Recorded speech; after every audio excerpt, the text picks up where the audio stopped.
Alright, I got a nice little day cab with a setback axle today. This is a 2021 Peterbilt 567 day cab.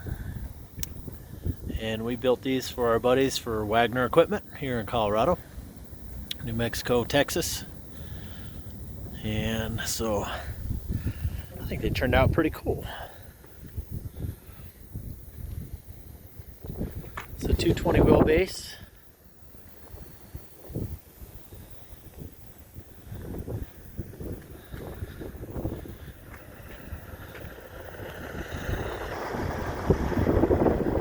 A little bit windy here, sorry about the noise. These ones are Ingot silver.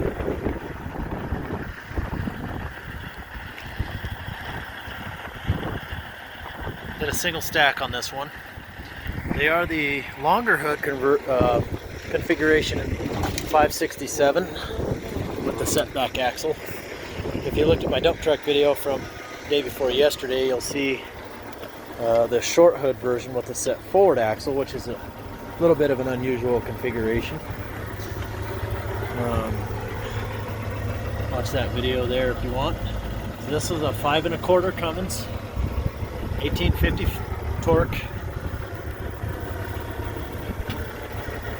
X15 of course.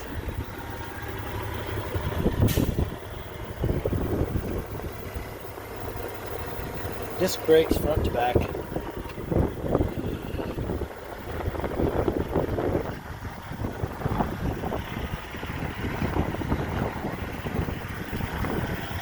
We didn't do any polish on this one, so that's kind of like the matte aluminum finish will look like with the unpainted or with the unpolished air tanks. I'm sorry, fumbling over my words, but it's Monday, so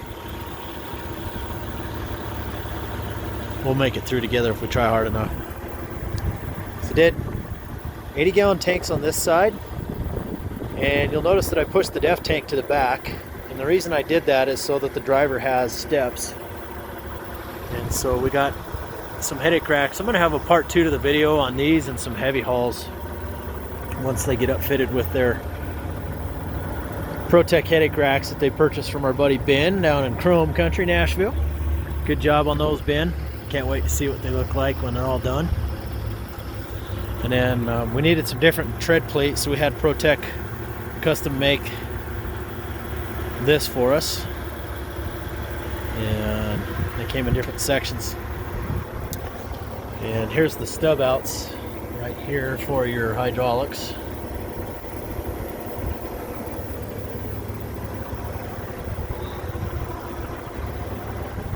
And so everything's going to come up here. I pushed the pogo stick back 41 to 50 inches back so that we do have room to walk. And then all they have to do is notch out where their tread plate is so that they can fit their headache rack in there. And the driver always has something secure to stand on. So this one's running an Allison 4500 RDS fully automatic transmission, 24.5 tall rubber, and then we did the minimizer fenders, the F35 fifth wheel,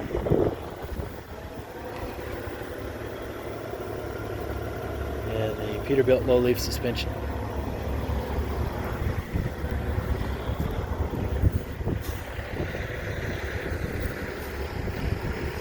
This thing straight up gets it, man. I had to go drive to put some fuel in there.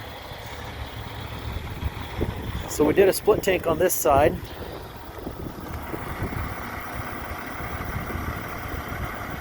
$75 gallons on the fuel and 35 on the hydraulics. And what you might notice here is you don't see any hose bibs coming out, as all you have is the vent cap, which is less of a trip hazard.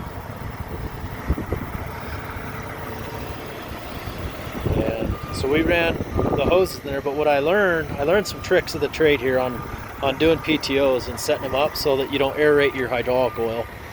It gives it a little bit longer lasting deal. So on this one, Peterbilt decided to throw a air tank out here on the side, so we put a little bit of tread plate up there so the driver don't slip on it. because if it's there, they're going to step on it, of course. Then I pre-wired all the headache rack, turn signals, floodlights, beacon lights, everything is all pre-wired into the dash on this truck here. You can see the 2017 EPA single pass revision that Cummins did on there. Now this truck, with one of the narratives that we put on here was neutral at stop, and in cold climates, something that happens typically is that you will have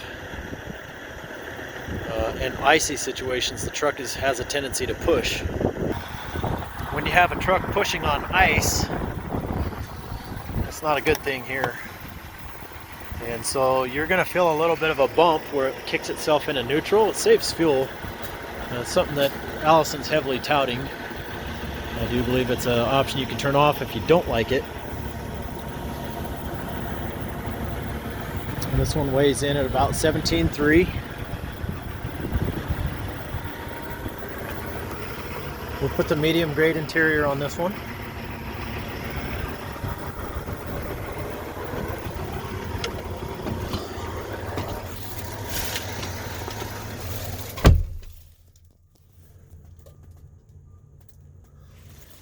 We did some minimizer floor mats down here to cover up the carpet nice. They're a little bit rigid, but I think once the summer hits, some warmer weather, they're going to settle down pretty good.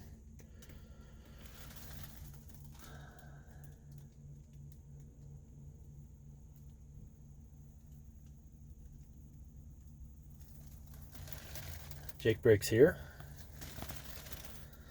And you can see over here where that's where I did spare switches for floodlights and extra running lights down below the bumper that are already there, and then of course your beacon lights.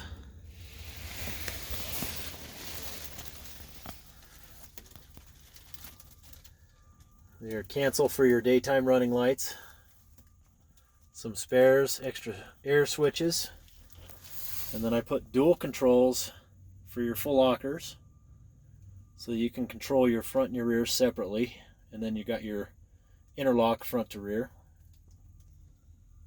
PTO switch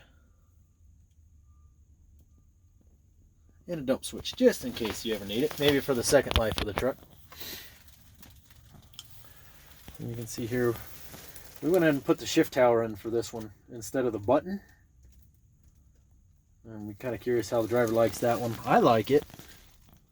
Seems pretty nice. So well, there you go. That's the 2021 Peterbilt 567 with a setback axle. If you have any questions on a truck like this, give me a call. My name is JW, 970-518-5520. If you like these videos, go ahead and click on the button in the bottom right hand corner and subscribe. We'd love to have you. And we'll talk soon. Stay safe, everybody.